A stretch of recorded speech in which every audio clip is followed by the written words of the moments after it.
मैं कांग्रेस पार्टी के जो प्रमुख वक्ता श्री केवी थॉमस ने अपनी भावना व्यक्त की है और उसके बाद कहा कि हमारी पार्टी इसके विरोध में नहीं है।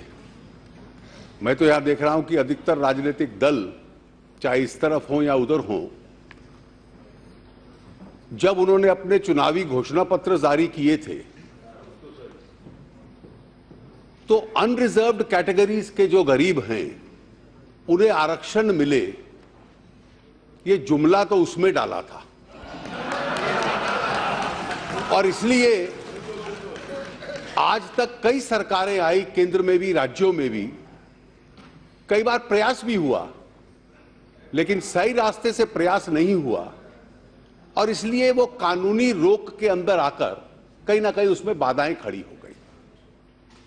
मैं 2-3 विषय स्पष्ट कर दूं जो थॉमस साहब ने कहे।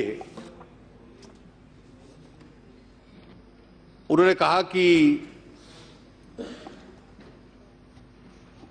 50% राज्यों की भी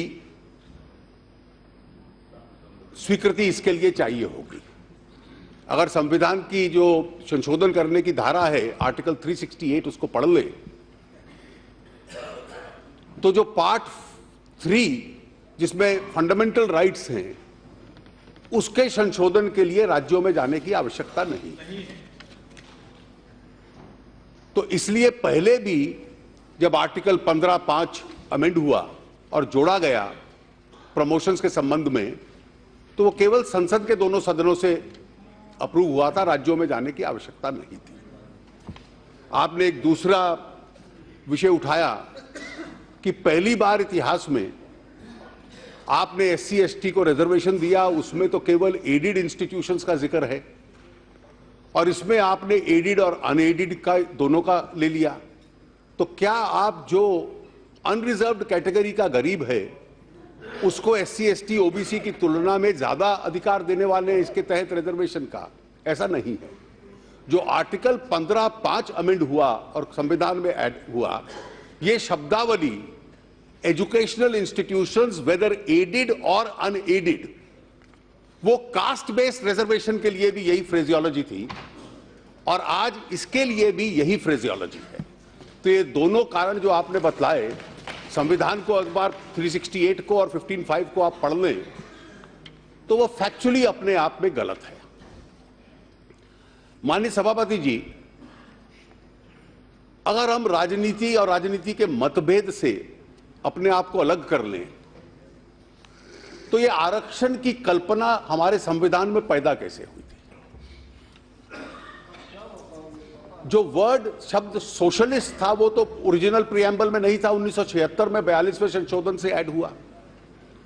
लेकिन जब पहला संविधान बना और इसका तर्क जो कहीं पब्लिक स्पेस में दिया जा रहा है कि क्या बेसिक स्ट्रक्चर, बुनियादी ढांचे के आधार पर इसको चुनौती मिल सकती है, तो जो आरंभिक संविधान निर्माताओं ने बनाया था उसके प्रियम्बल में हालांकि शब्द सोशलिस्ट नहीं था, लेकिन उसमें 2 बहुत महत्वपूर्ण शब्द थे, वाक्य थे। एक था कि सभी नागरिकों को, टू ऑल सिटीजन्स, और इस पे कोई धर्म या जात का संबंध नहीं था, हम क्या क्या देंगे? Justice that is social, economic and political. और दूसरा क्या था? Equality of status end of opportunity, यानी कि अवसरों के मामले में उनको बराबरी देने का हम लोग प्रयास करेंगे। तो यह तो संविधान निर्माताओं की आरंभिक कल्पना थी कि हमें हर नागरिक को सामान्य अवसर देने का एक प्रयास करना चाहिए।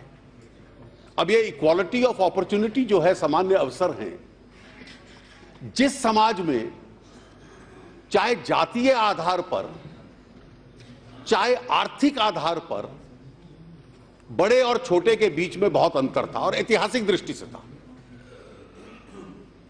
अब उसमें हम उन सबको कहें कि बराबरी का यह अर्थ है, इक्वालिटी का यह अर्थ है कि आप सब एक परीक्षा में बैठ जाओ, एक जैसी परीक्षा होगी, तो क्या वो बराबरी होगी? तो संविधान निर्माताओं में इतना दूरदृष्टि थी कि उन्होंने कहा यह बराबरी नहीं होगी। आप दो ऐसे नागरिक जो बराबर के नहीं हैं, पैदा होने की वजह से या आर्थिक आधार पर जो बराबरी के नहीं हैं, जब उनको बराबर मान लेते हैं तो वो अपने आप में अन्याय होगा। Just as equals cannot be treated unequally, unequals cannot be treated equally. और इसमें से जो अफर्मेटिव एक्शन कि अधिक अवसर देने पड़ेंगे, यह कल्पना उन्होंने बनाई संविधान की धारा 15 और 16 में।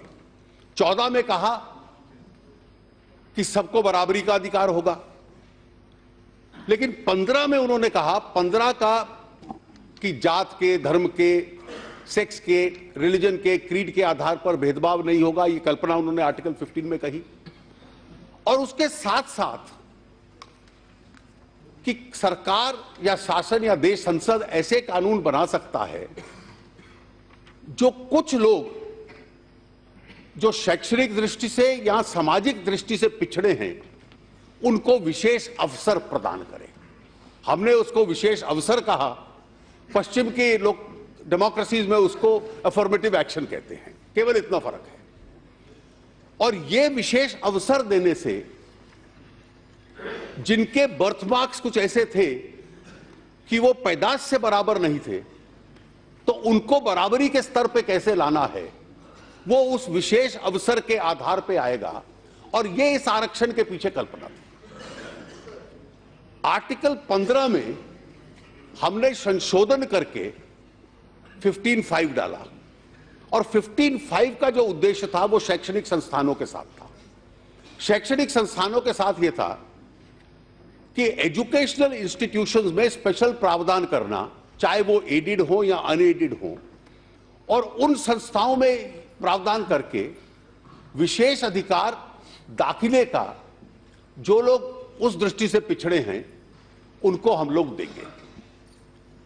आर्टिकल 16 का संबंध शिक्षा से नहीं था, उसका रोजगार से था। और रोजगार का अभी तक अर्थ 16 के लिए जो माना जाता है, और इसलिए कभी आर्थिक विषयों पे बहस होगी तो मैं आपके बेरोजगारी के आंकड़ों का उत्तर दे दूंगा, लेकिन अभी तक वो पब्लिक एम्प्लॉयमेंट तक सीमित है। कि पब्लिक एम्प्लॉयमेंट जो है, सरकारी क्षेत्र का जो रोजगार है, उसमें पीएसयूज हैं, राज्य सरकारें हैं, और जितनी सरकारी संस्थाएं हैं, या जिसको हम स्टेट इंस्ट्रूमेंटैलिटीज भी कहते हैं, उस रोजगार में भी ये अवसर प्रदान होगा। अब इसका हम इतिहास देखें। पहला आरक्षण जो था, जो बिल्कुल अविवादित था, वो एससी एसटी के लिए था। और एससी एसटी के साथ विशेषता ये थी, और मुझे लगता है हम लोगों को ये अलग अलग कल्पना समझ लेनी चाहिए, कि कोई एससी या एसटी परिवार में पैदा हुआ, जीवन में बहुत तरक्की भी कर ले और सोचे कि मेरी जात बदल सकती है, तो इसकी कोई व्यवस्था नहीं है। डॉक्टर अंबेडकर कहते थे कि ये एक व्यवस्था है, वो ऐसे फ्लोर पे बहे जिसका सीढ़ी या जीने के साथ दूसरे से संबंध नहीं है, वो ऊपर चढ़ना भी चाहे सामाजिक आधार पर नहीं चढ़ सकता।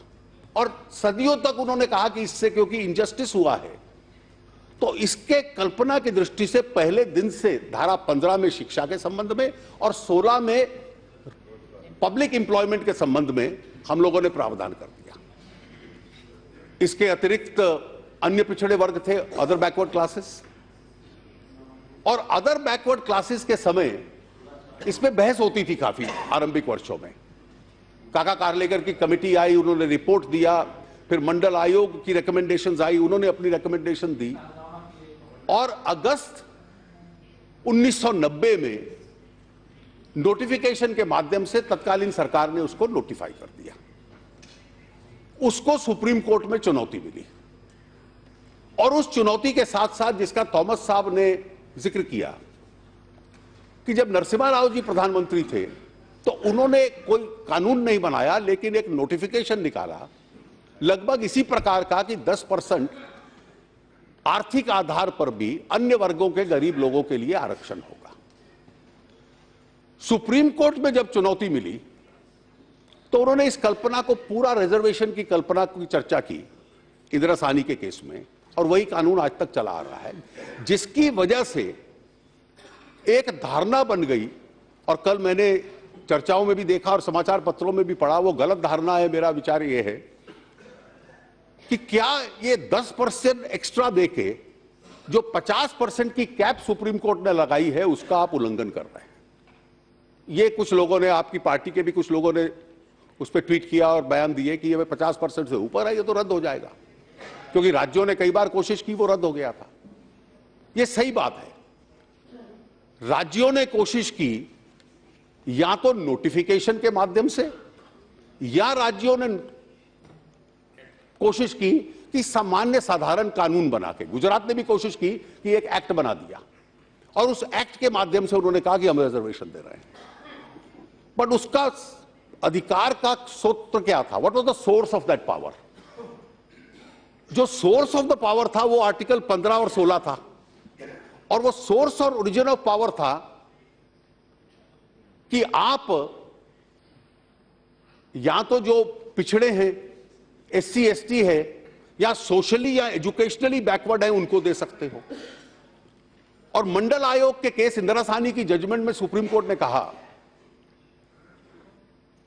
कि कास्ट जो है वो इस सोशल और एजुकेशनल बैकवर्डनेस का एक की डिटर्मिनेंट है। कौन ऐतिहासिक दृष्टि से था बैकवर्ड? जो मंडल आयोग की रिपोर्ट थी, काका कार्लेकर कमेटी की रिपोर्ट थी, उसके तहत caste is the best determinant of backwardness.